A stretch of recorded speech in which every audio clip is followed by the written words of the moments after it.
Ecuador's economic story begins with indigenous societies in the region, where economies revolved around subsistence agriculture, fishing, and trade networks. The Inca Empire, which incorporated northern Ecuador in the 15th century, emphasized terraced farming of crops like potatoes and quinoa, alongside herding llamas for wool and meat. Trade in spondylus shells and gold was vital for coastal communities. This era laid the groundwork for Ecuador's agricultural focus, but quantitative data like GDP is unavailable, as modern metrics didn't exist. The Spanish conquest in 1534 transformed the region into a colonial outpost under the viceroyalty of Peru, later New Granada. The economy shifted to extraction for Spain, with the highlands producing wheat, barley, and corn, and the coast exporting cacao, sugar, and tobacco via forced labor systems like the mita and encomienda. Mining gold and silver in areas like Zaruma was minor compared to other colonies, keeping Ecuador peripheral. Trade monopolies stifled local industry, and by the 18th century, cacao boomed, making Guayaquil a key port. Crises included indigenous revolts and epidemics, but no GDP data exists. Population was roughly 500,000 by independence. Early independence, 1830s, 1890s. Instability and cacao boom. Independence from Spain in 1830 brought political turmoil but little economic change. The new republic remained agrarian, with haciendas dominating under a peonage system, where indigenous and mestizo workers labored for rent in crops. Cacao exports drove growth, tripling production in the late 19th century, shifting power to the coast and Guayaquil's merchants. The liberal revolution of 1895 under Eloy Alfaro promoted secularism, railways, like the Guayaquil-Quito line, and foreign investment, modernizing infrastructure. However, commodity price swings and civil wars caused volatility. Population grew to about 1 million by 1900, but no reliable GDP figures. Exports were the main metric, reaching $10 million annually by the 1890s.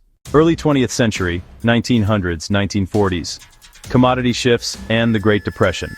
Cacao remained king until Panama disease ravaged plantations in the 1910s, prompting diversification into bananas and coffee.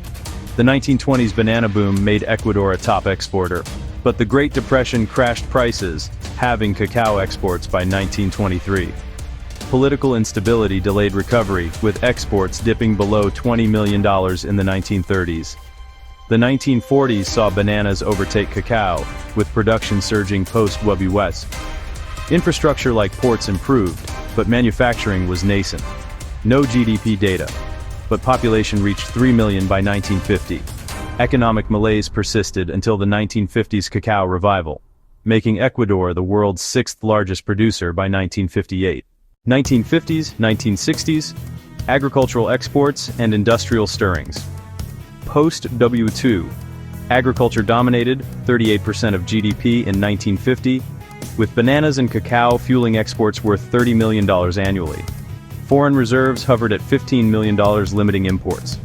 The government pushed cacao replanting, while bananas made Ecuador the global leader. Manufacturing emerged in food processing and textiles, but high costs and small markets hindered growth. Oil exploration began in the Amazon, Oriente, with reserves estimated at 4 million barrels by the late 1960s. Political coups and inflation were crises, but growth averaged 5.9% from 1960-1970. Population hit 4.6 million by 1960. 1950s, 1960s end data, Ecuador 1.52 billion, 1.5 billion, 5.9%, 5,800,000, 262, 0.05%. 1970s oil boom and rapid expansion. Oil changed everything. Discoveries in the Oriente after 1967 led to the Trans-Ecuadorian Pipeline in 1972, boosting exports and revenue. Ecuador joined OPEC in 1973, with oil comprising 40% of exports by decade's end. Agriculture, bananas, shrimp, and mining, gold at 7.3 tons in 1977, complemented.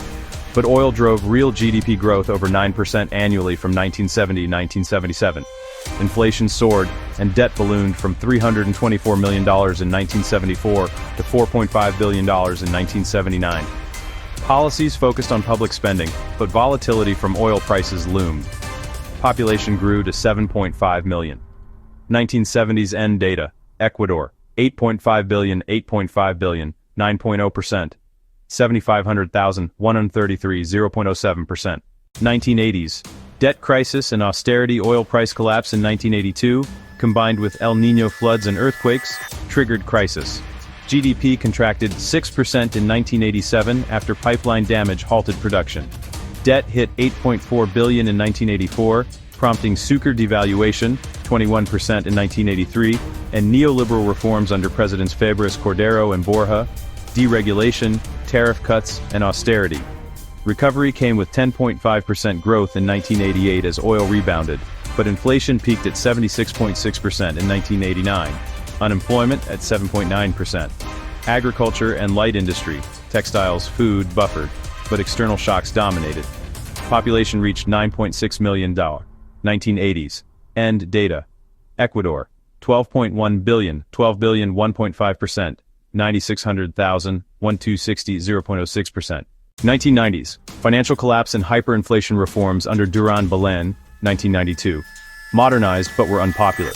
El Niño in 1997, low oil prices and banking scandals led to the 1999 crisis. GDP shrank 7.3%, inflation hit 52.2%, and the Sucre devalued 65%. President Mahuad adopted the US dollar in 2000 to stabilize. Bananas and shrimp exports cushioned, but debt default loomed. Growth averaged 1.8%, with political upheaval, 5 presidents in 4 years. Population grew to 12 million, 1990s. End data. Ecuador, 19.5 billion, 20 billion, 1.8%, 12,000, 1,625, 0.05%. 2000s. Dollarization and commodity recovery. Dollarization ended hyperinflation, stabilizing prices at under 5%. Oil prices rose, driving growth averaging 4.5%, peaking at 8% in 2004.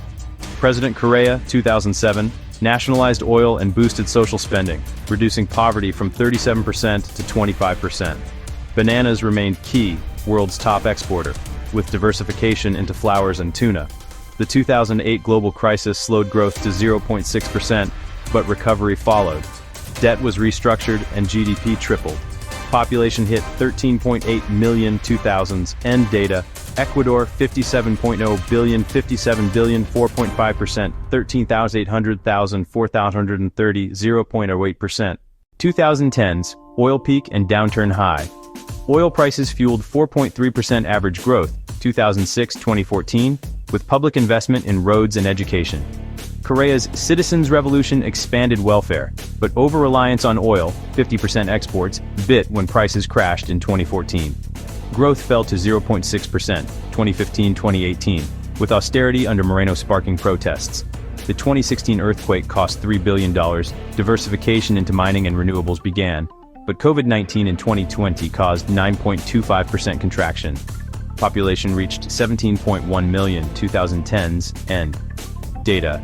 Ecuador, 108.0 billion, 108 billion, 2.5%, 17,100,000, 6,316, 0.12%. 2020s to 2025. Pandemic recovery and stabilization. COVID-19 devastated, with 9.25% growth in 2020, but rebound hit 9.82% in 2021 on vaccines and oil recovery. Lasso's administration, 2021-2023, liberalized labor and attracted FDI, but violence and energy shortages, 2023-2024 crisis, slowed progress. Growth was 1.99% in 2023, 2.0% in 2024, amid droughts and elections. President Noboa, 2023, passed reforms for investment, projecting 1.7 to 2.8% growth in 2025. Oil, bananas, and shrimp drive exports. Renewables aim for 90% energy by 2030. Poverty fell to 25%, but inequality persists. As of October 2025, population is 18.1 million, with focus on security and green transition.